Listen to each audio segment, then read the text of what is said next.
Olá pessoal, nesse vídeo eu vou trazer uma invenção medieval que revolucionou a agricultura, a atrelagem dos animais, uma nova atrelagem dos animais, né?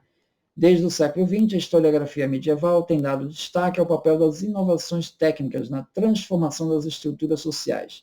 E nesse sentido, destacam-se os trabalhos de Lefebvre e Desnoutes, em 1931, sobre os efeitos de uma nova atrelagem dos animais sobre o desenvolvimento agrícola.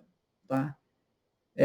Para Lefebvre e Desnoutes, o aumento do uso da tração animal que essa tecnologia proporcionou contribuiu de forma decisiva para o declínio e quase extinção da escravidão no período medieval. Lynn White ele expandiu o argumento, alegando que os sistemas políticos e sociais dominantes na Idade Média têm sua origem em inovações tecnológicas como os arreios dos cavalos, o surgimento da cavalaria, o sistema manorial de arrendamento de terras, possibilitado principalmente pelo advento do arado de rodas atrelado aos bois para remexer a terra e, consequentemente, aumentar a produtividade agrícola significativamente. Então, Lynn White ele vai juntar outras inovações também que impactaram nessa época a agricultura.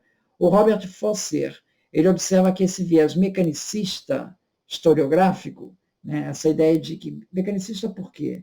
A inovação por si só foi capaz de trazer todas essas revoluções sociais, né, na agricultura, e fazendo os modos de produção. Né? Na verdade, o Robert Fosser vai dizer que não, a inovação por si só não tem esse poder, ela só consegue se difundir num ambiente favorável, né? Para ela poder germinar. Tá?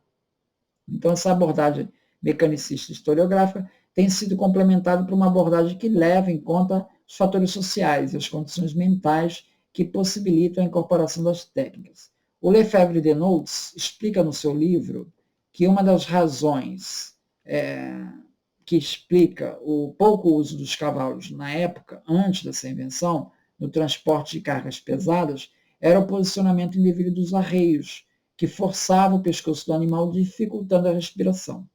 Essa técnica de atrelagem, introduzida nos séculos XII e XIII, multiplicou por 5 a força de tração efetiva animal. Então, eu vou tentar mostrar aqui para vocês do que eu estou falando, né? Vocês podem ver aqui nessa figura que no lado esquerdo você vê que o arreio do animal, né, essa coleira, ela é puxada pela parte de cima. Né? Então, quando você puxa, você acaba meio que sufocando o animal.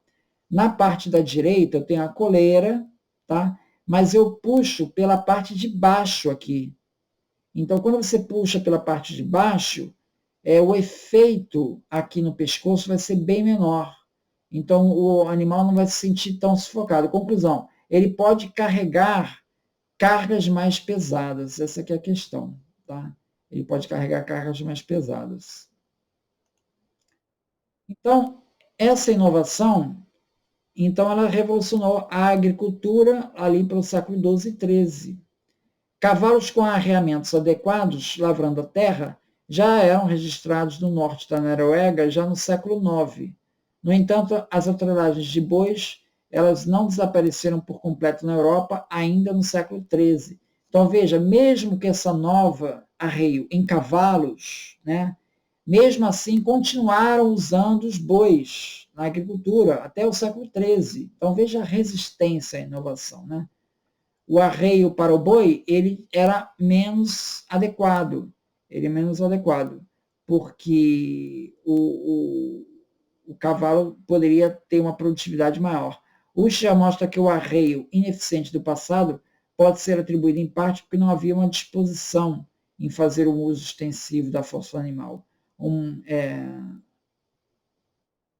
Para Lynn White, o trabalho de Lefebvre Desnoutes, de 1931, ofereceu uma solução plausível para explicar o surto econômico europeu observado em torno do ano 1000. Humberto Eco mostra que no século XIII, ao deslocar o arreio do peito para a espádua do animal, permitiu maior liberdade de ação, aumentando assim a produtividade e assim a possibilidade de realizar trabalhos que até então só eram possíveis aos bois, que eram mais robustos, porém eram mais lentos.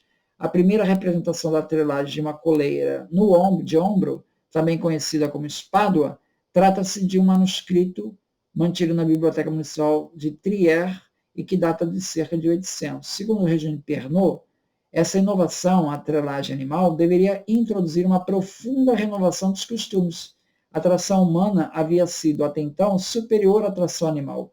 Ao inverter a ordem das coisas, torna-se fácil e possível praticamente a supressão da escravatura, necessidade econômica da antiguidade. A igreja tinha lutado para que o escravo fosse considerado como um homem e para que os direitos da pessoa humana lhe fossem reconhecidos, o que constituía já uma revolução social nos costumes. Essa revolução foi definitiva a partir do dia que os cavalos se encarregaram de uma parte do trabalho humano, os cavalos e os burros também.